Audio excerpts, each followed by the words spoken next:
Welcome to everyone that is joining. We'll get on with the conversation. Basically, it's our way of celebrating the World Environment Day today, but even more, it is a way of localizing the concept or the conversation around the need to live sustainably and in harmony with nature. Our guest today is Prince CHIMA Williams, the Executive Director of the Environmental Rights Actions, and it's really a pleasure to welcome you. So, sir, let me start by asking, you've been in this for almost 3 decades. What has it been like to be an environmental leader in this country over the last 3 decades? Well, thank you, Shayi, and welcome colleagues that are part of this conversation this afternoon. Like in every other sector, people have their different motivations for joining whatever they want to do. The environment sector, as we all know, is a little bit of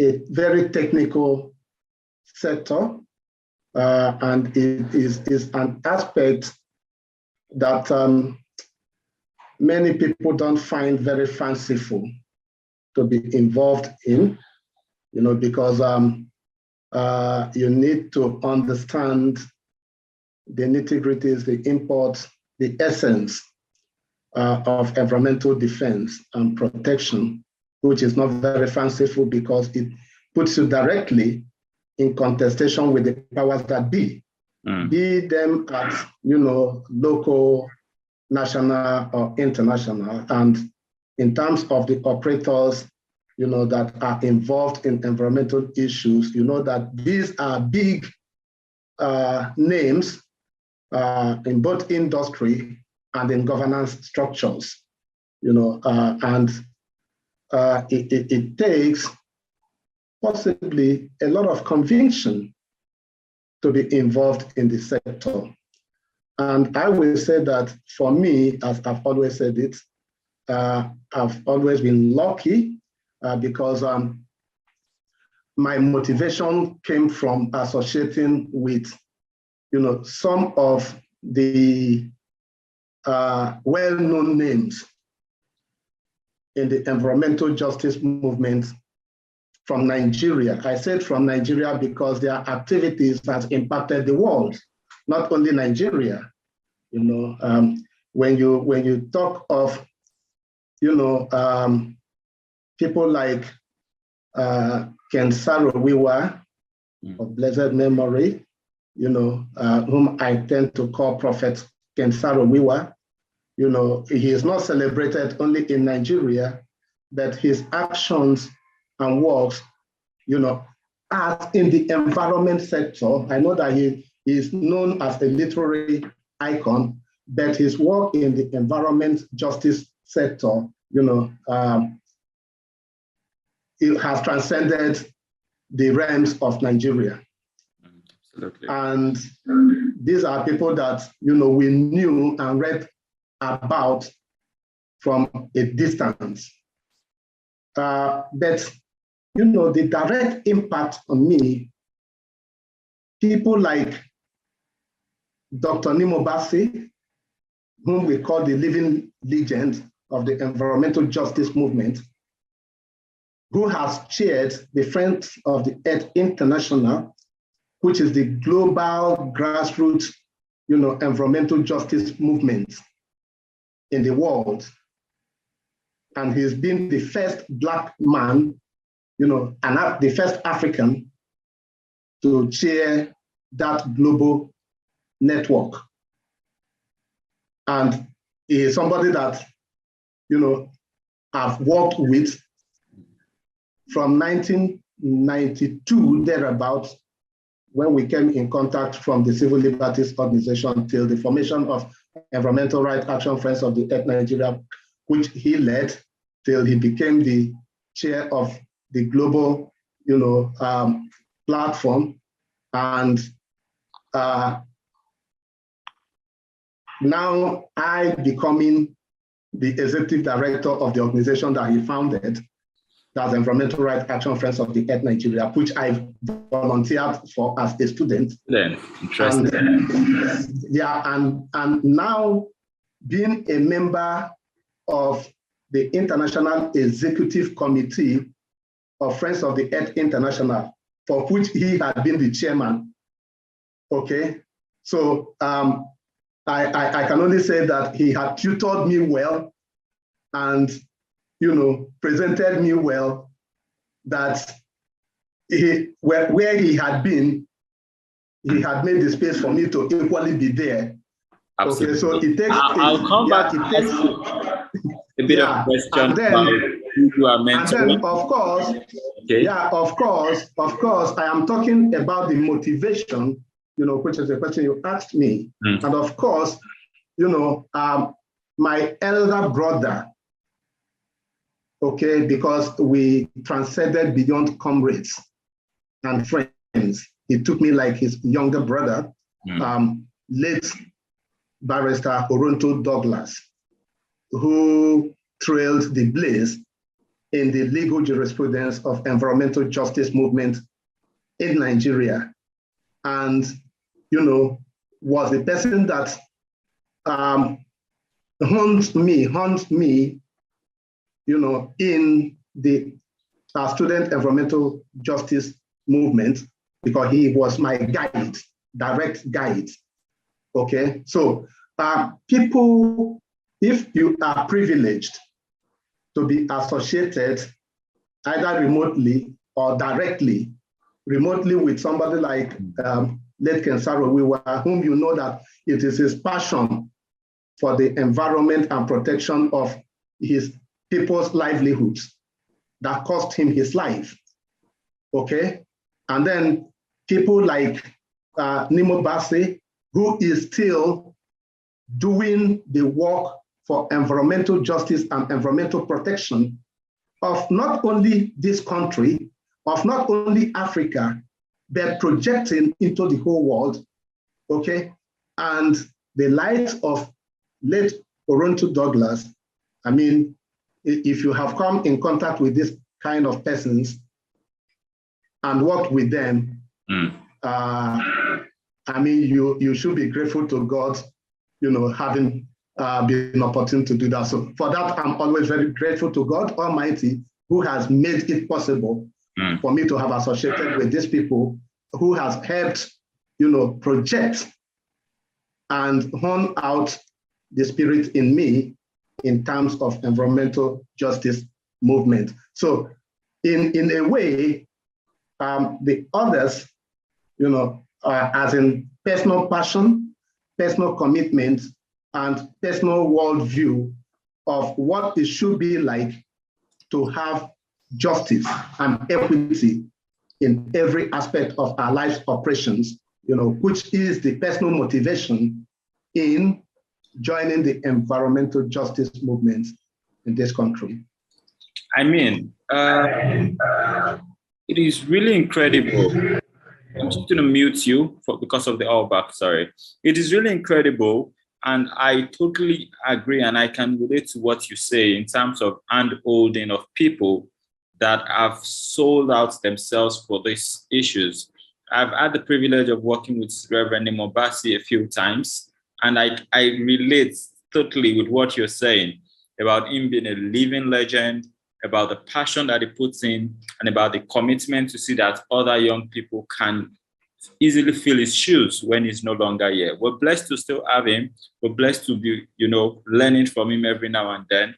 And it is really incredible to hear that you have, been under his tutelage over the last 3 decades. That's really incredible. And I can say you should be really thankful for that. I thank you for that background. I think let's just try to get into a bit of specifics. Environmental issues here and there in different forms that it comes.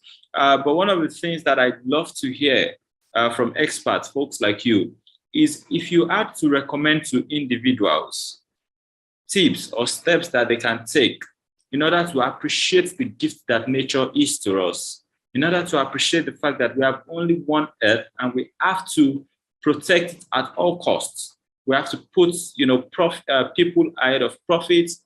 We have to put the planet ahead of any selfish interest that corporations or countries may have. If you had to, in very specific terms, give maybe 3 clear guides as to how people can live sustainably in harmony with nature, Prince Chima, what will that be?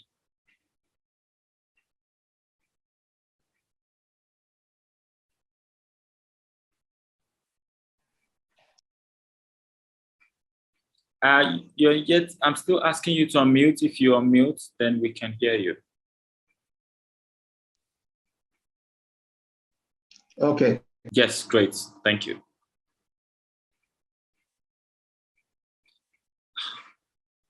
I don't know what's happening. It's muted again. Do you want to try? I've unmuted. Great. Okay, I hear you now, so you can go on. Thank you. Okay, thank you, Shay. Well, it is a very simple thing. The theme is living sustainably in harmony. Okay, the key words, sustainably and harmony. Harmonious living.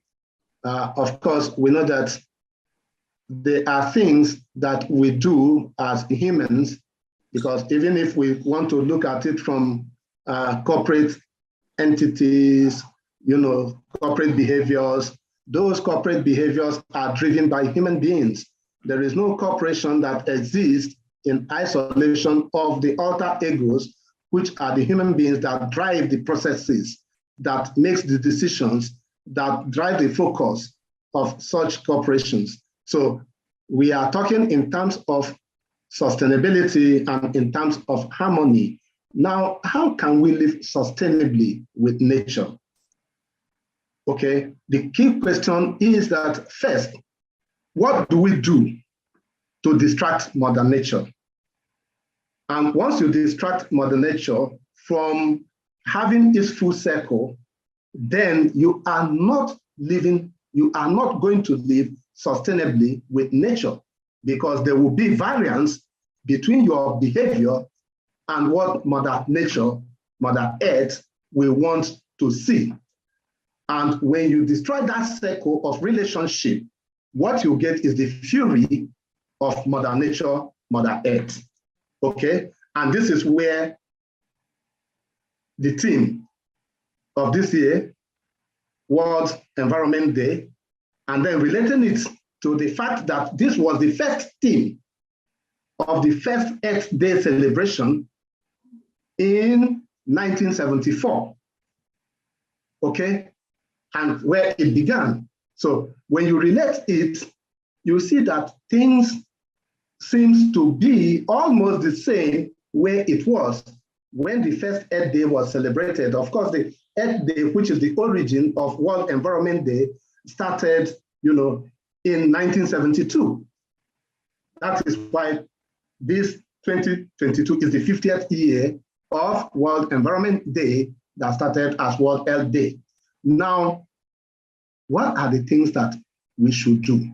One is that man should understand the circles of nature and try not to distort it by either industrial activities, by developmental activities, or by even human negative practices.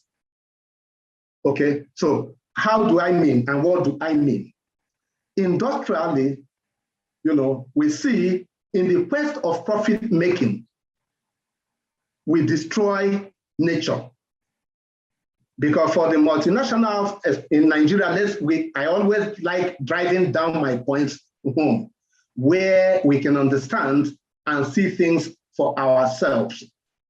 Okay, who are the greatest destroyers of the natural environmental system in Nigeria? The operators in the extractive sector. And when I talk about extractive sector, most people will think that extractive sector only starts and ends with petroleum extractive sectors, because that is the greatest destroyers of the environment of the Niger Delta, for instance. No, but that is not. When we talk about extractive sector, we are talking about those that are involved both in solid and liquid mineral extraction across the country, those that are involved in natural mineral sourcing like water. Water is an extractive. People that are involved in illegal logging, of wood. Our forest, our forest reserves, our forest products are extractive products.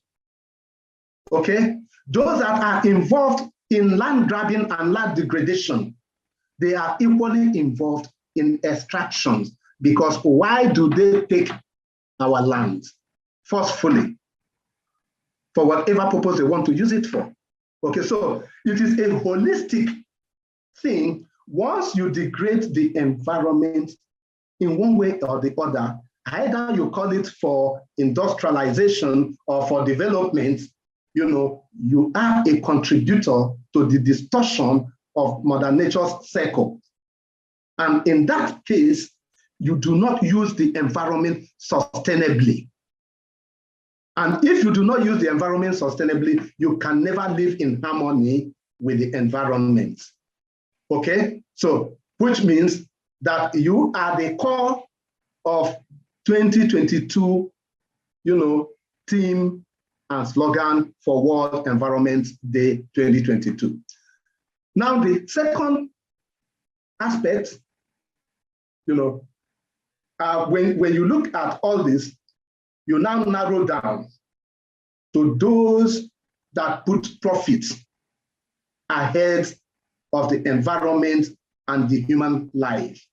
Okay, why will multinationals and national oil companies want to continue flaring gas, for instance,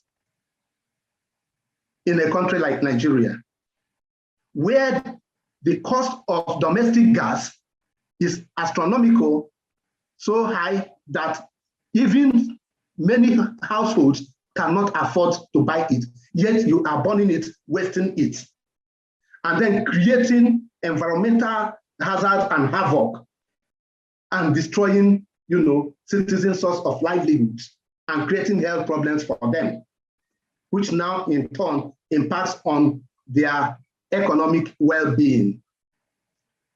Total all-round mess for the citizens and for the environment, because it is cheaper for you to vent or burn off those associated gas than to harness it, refine it, and channel it into, other uses that will be beneficial to human beings, or re-inject it into the earth so that there is less pollution arising from it, on the environment.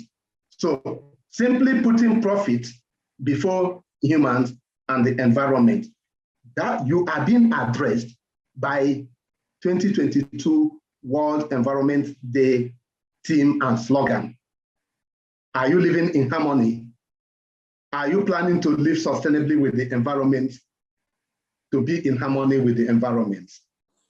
Okay. Now, the third, it concerns me and you, all of us, because when we talk about government, who is government? We are all collectively the government, because when the fury of Mother Nature unleashes, it does not select who to impact. Whether you are the president, whether you are the governor, whether you are, the senator or House of Representative member or House of Assembly or councillor or local government chairman or ordinary citizen, when Mother Earth unleashes its fury, as we saw, when flooding happens, it doesn't select. Everybody that is on its way is impacted the same way. Okay, so by our own ingenious activities or negative, ingenious in terms of negatively creating bad habits I'm not using ingenious now in the positive terms. I'm using it in the negative terms because if we are positive, we will know that, look, there are steps that we can take on our own to help, make Mother Nature happy by first and foremost ensuring that for those in position of authority, that there are rules, there are regulations, there are laws, there are guidelines, there are standards for operations, to impact positively on the environment and bring everybody in harmony with nature by practices that are, supported, of which deviation from will attract punishment. Okay? Because if we don't have any regulation or any law that provides for an offense, you cannot commit an offense when you do anything, that is not protected by the law. That is the simple position of the law. Okay, so there has to be laws, guidelines, standards, rules of engagement, and rest of them. And then they have to be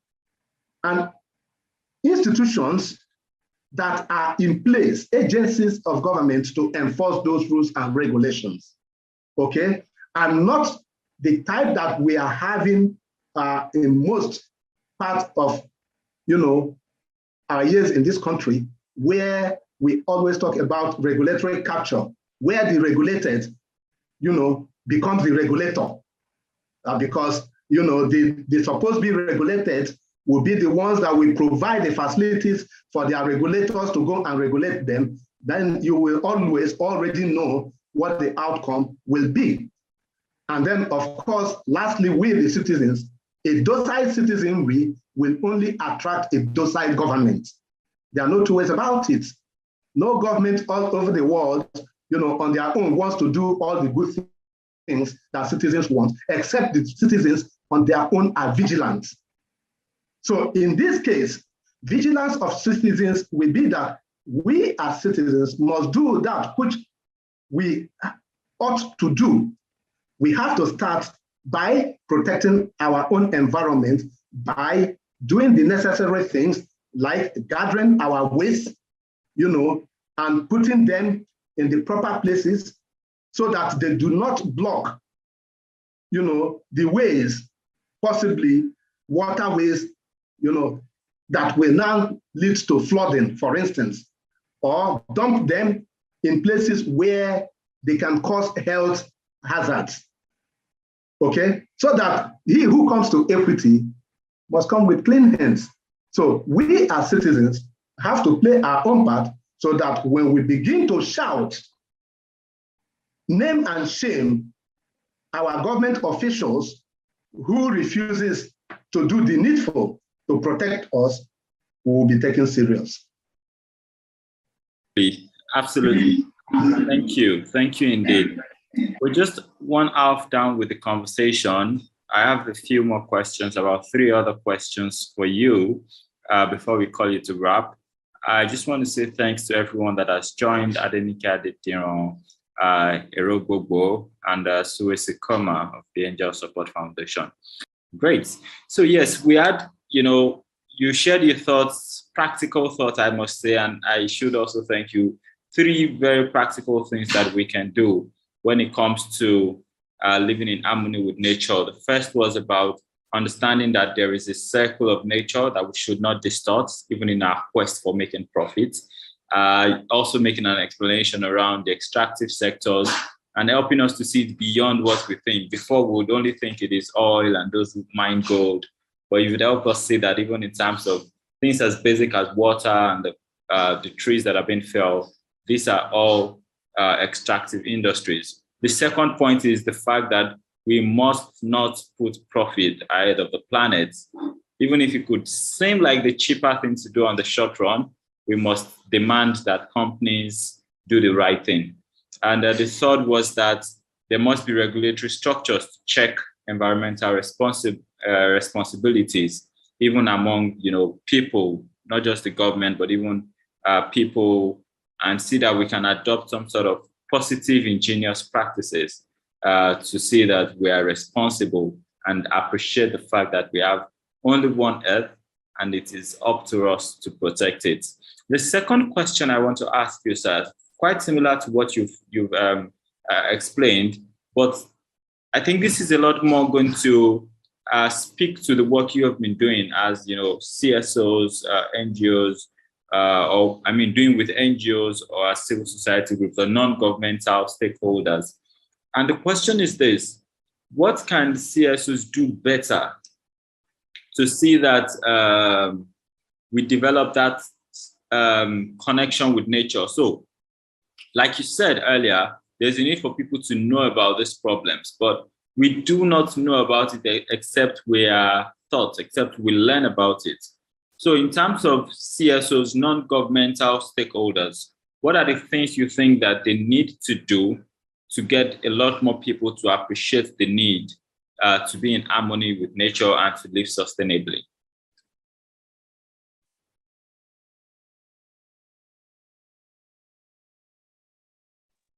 Prince CHIMA, if you're there, let me know.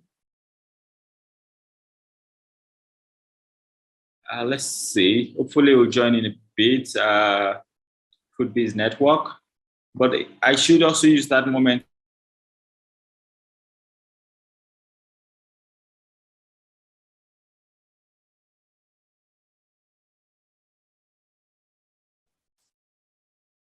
Shay, you are muted. How long have I been muted for? Goodness. Are you there? Can you hear me?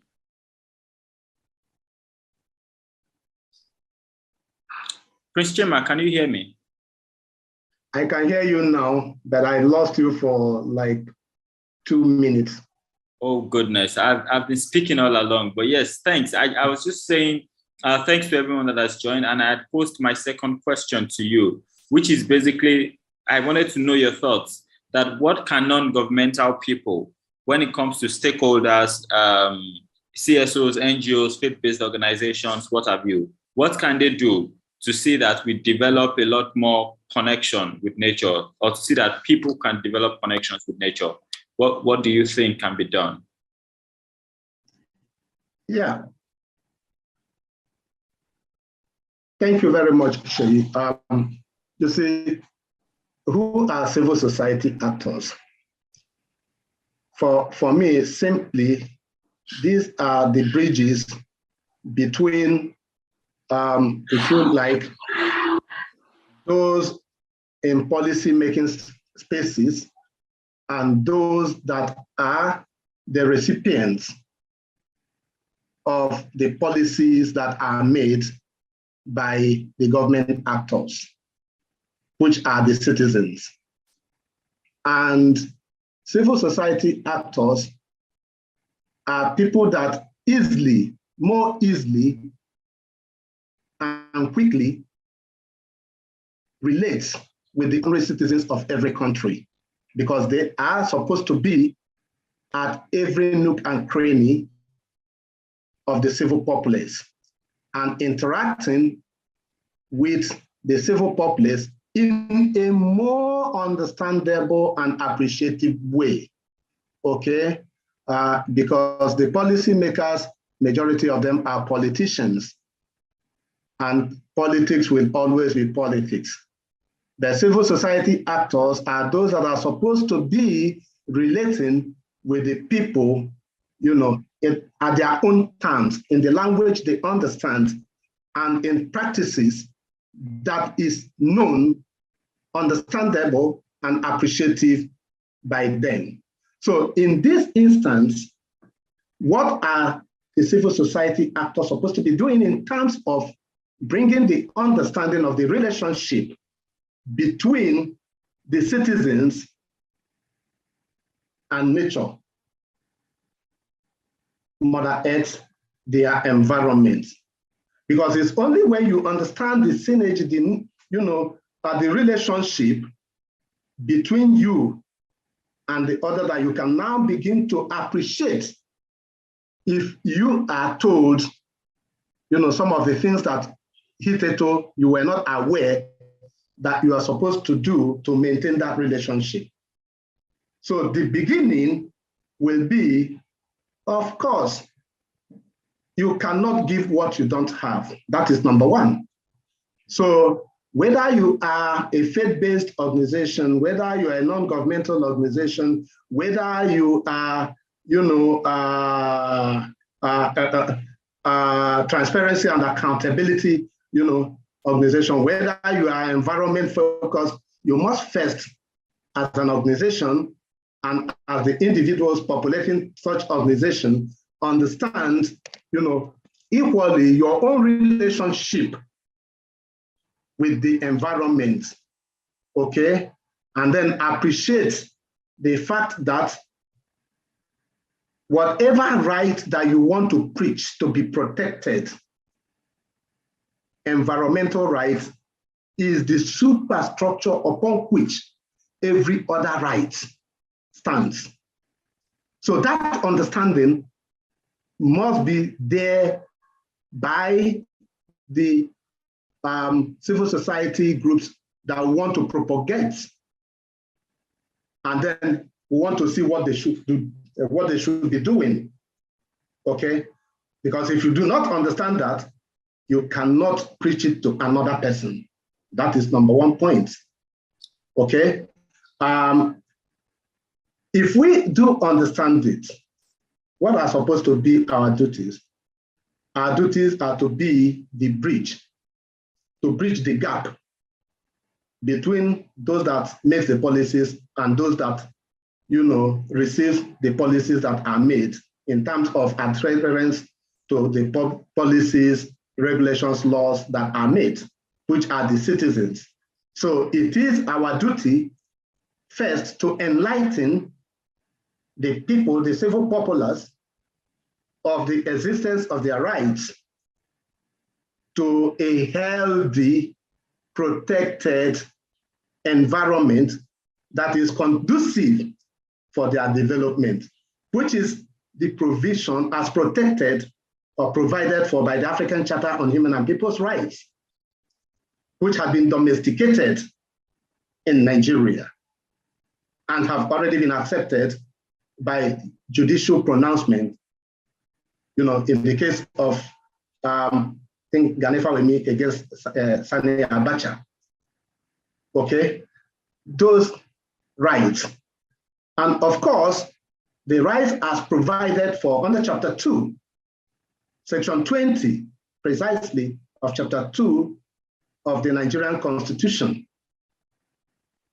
which provides that citizens are entitled to an environment that is, conducive for them to develop, to enjoy good environments. Now, the question will always be that Chapter 2 of the 1999 Constitution as amended, is an unenforceable provision of the Constitution, okay?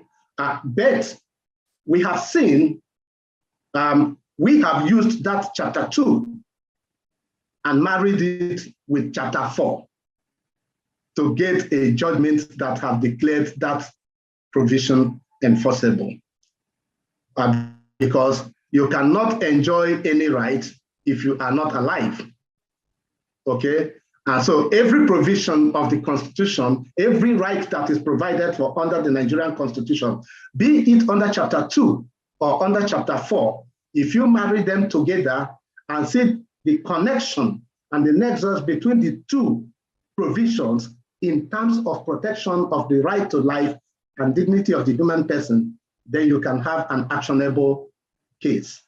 Okay, so now this means that it is our duty as civil society actors to enlighten our citizens on such rights that are in existence that they can latch onto to protect their environmental rights.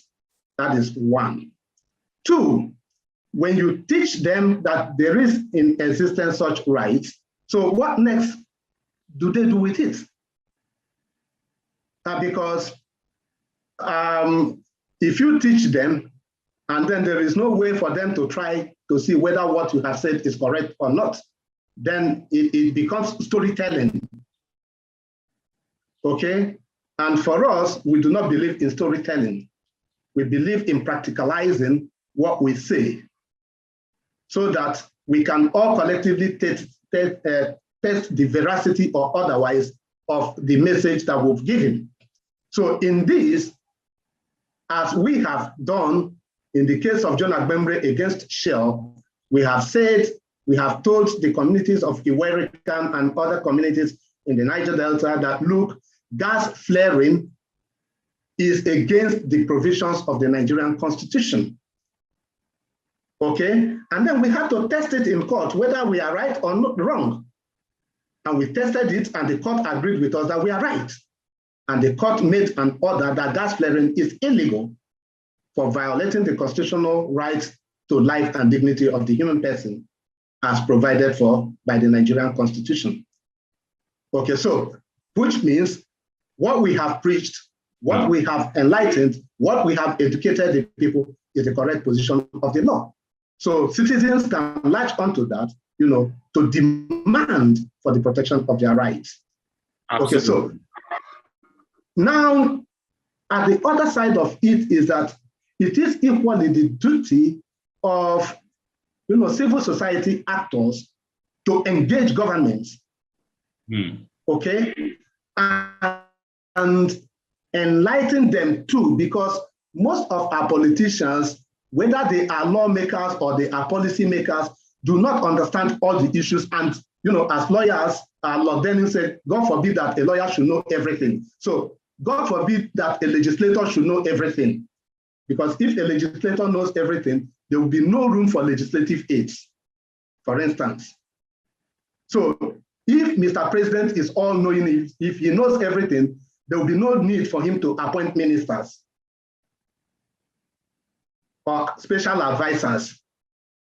So he will be all-knowing and he will be doing all the work alone. So this is the reason why civil society actors should bridge the gap in bring some type of knowledge base to the executive and legislators and provide before them advice, on issues that they may not be totally and 100% aware of.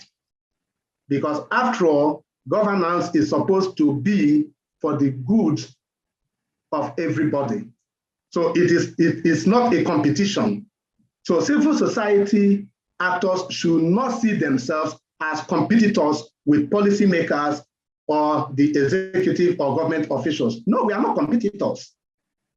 We are all in the business of ensuring that our citizens get the best out of every situation that is evident in our society. Great, thank you very much. I'm taking notes as you speak because you're sharing some really insightful points and giving some perspective that I have never even seen myself. And I've also said to myself, after this session, I will take time to look at the chapter 2 and chapter 4 of the Nigerian Constitution and see how it relates to environmental issues. Thank you so much for that perspective. Just 2 more questions and we are done if you still have the time. And I want to start off by saying, I know that if it was in your hands, if you had the power to choose, you would possibly say that all forms of oil mining should stop right now. All forms of gas emissions should stop right now. But the Nigerian government is projecting 2060 for us to achieve that net zero emissions. In your own idea, based on your own line of work, what are your thoughts around the practicalities of this? Yeah, thank you very much, Sheyi.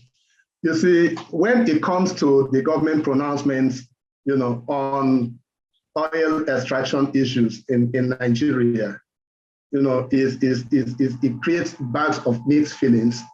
One doesn't know whether to laugh, to scorn, the ideas that are always being projected, or to feel sad, that those you think should be in a position to know better and to project better, are still dancing to this kind of macabre dance that Nigeria have been used to since the first day oil was, are explored and exported, mined, exported in commercial quantity from Nigeria.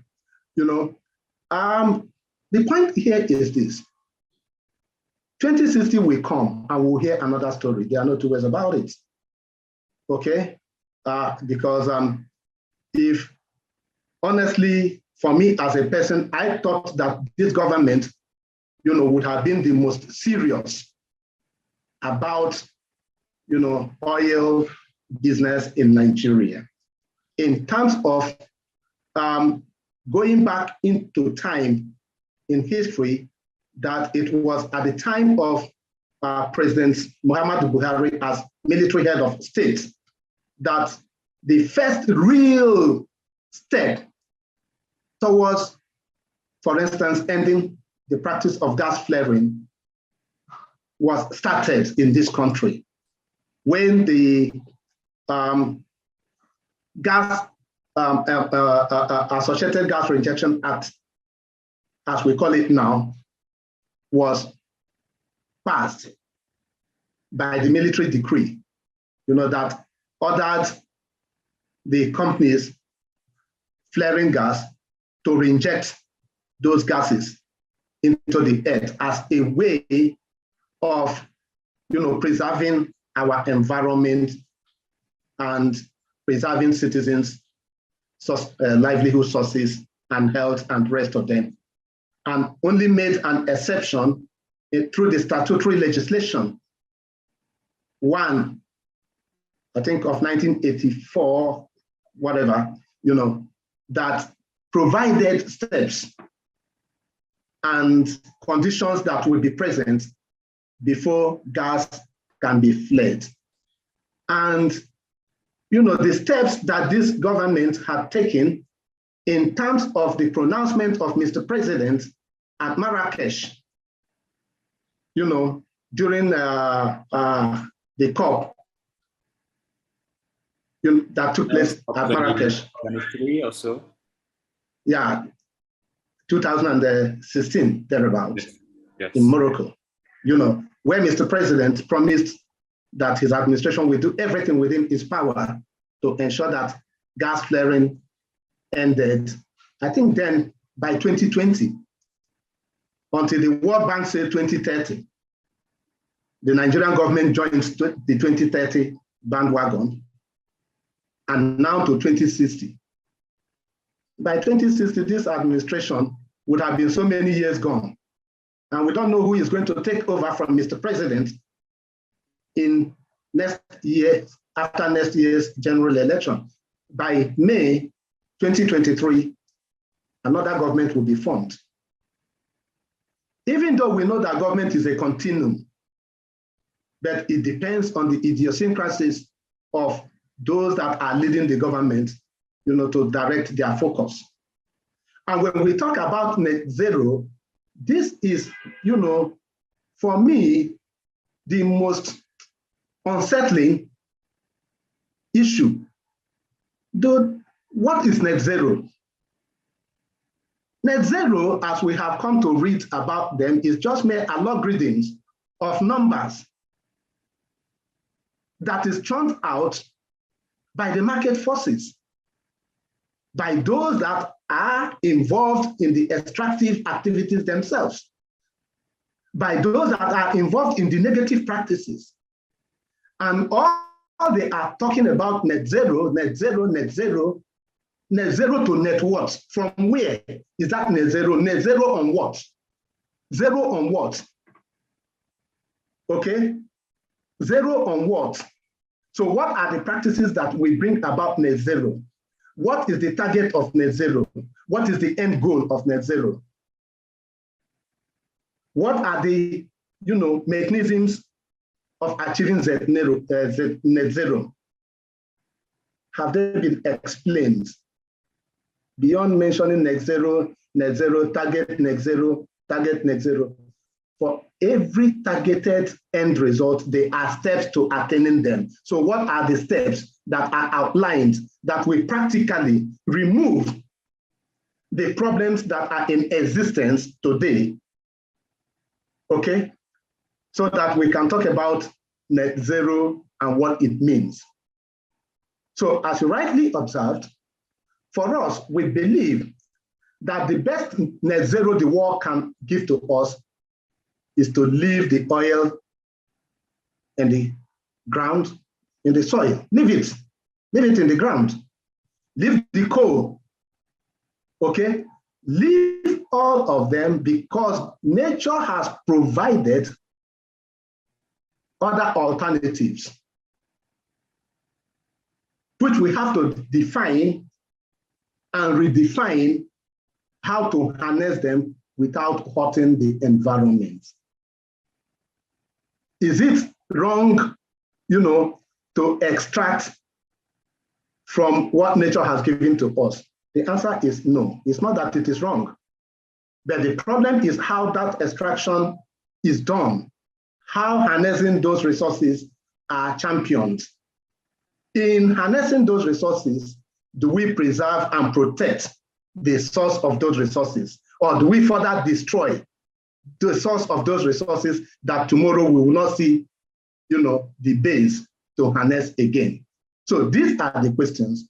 And for us, if we want to talk about net zero, we should talk about the steps that the governments, in terms of policies, in terms of laws, in terms of regulations, have put in place to ensure that the practices that have led to the condemnation of the pattern of harnessing and extraction and consumption of the resources that are provided by fossil fuel, are addressed. Okay, that is number one. Number two is the practices that those that are harnessing have put in place.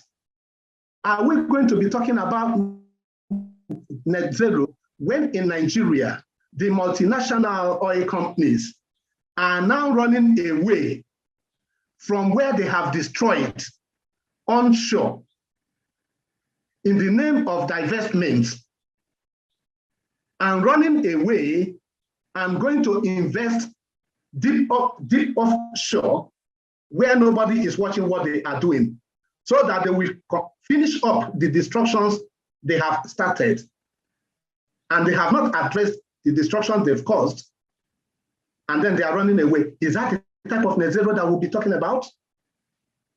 For us, that is destructive net zero, and it is something that we all should stand against.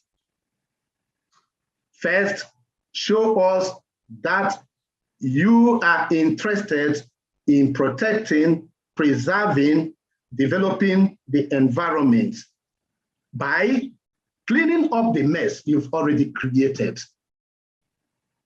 and investing in alternatives that will cushion the years of destructive practices on the environment by your company or your corporation. That is the only time that we can talk about a feasible and people-oriented, acceptable net zero. Not the type of net zero that, unfortunately, our vice president is preaching. This is not the type of net zero, because this is a net zero to nowhere.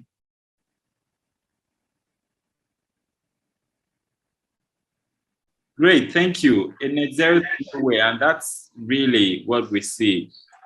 Speaking from one side of the mouth, we want to achieve net zero by 2060. Speaking from the other side of the mouth of, we want to explore natural gas and invest in it for as much as we can.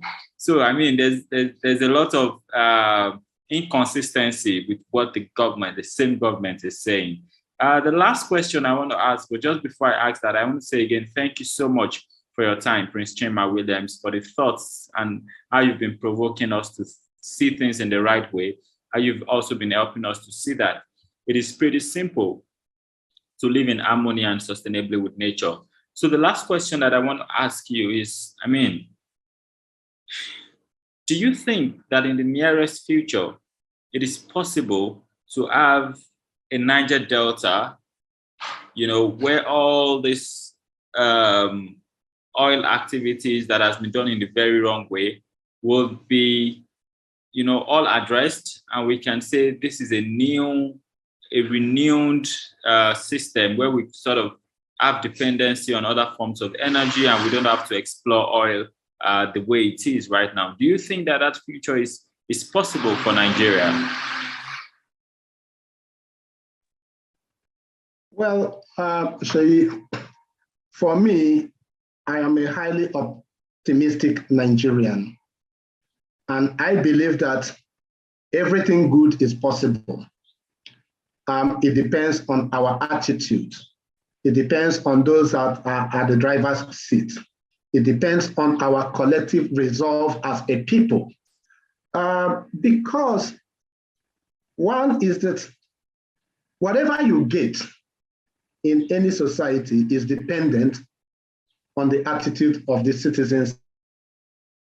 And, because whether you are a leader or you are a follower, you are first and foremost primarily a citizen of a country. Okay, so which means when I use it depends on the attitude of the citizens, I am not trying now to distinguish between anybody, but collectively, because tomorrow, who knows, Sheyi, you might become the president of Nigeria. Okay, so if you do become, and then you jettison all these discussions that we've been having, and then you have other guides as to what you want to achieve, Now, will we say that it is a Togolese citizen that is making it impossible for Nigeria to work? No, it is a Nigerian citizen. Okay, so this is the point, we all should embrace and continue to talk to ourselves, because if we look at the fact that with all of us, talking and doing the little that we are doing, and we are still where we are. You can imagine what the situation would have been if everybody had gone quiet and nobody is talking at all. You could have imagined what the situation would have been. Absolutely. So it is our duty, to continue, because whether we like it or not, we look at some of the policies, government pronouncements, legislative works and the rest of them, and steps that are taken by agencies of government, you will see that we must see where we have influenced some positives. And that will be our encouraging, steps. For instance, me and you know how long the campaign has taken the civil society sector to ask for a climate law for this country. Okay, at least I will recall that some of us,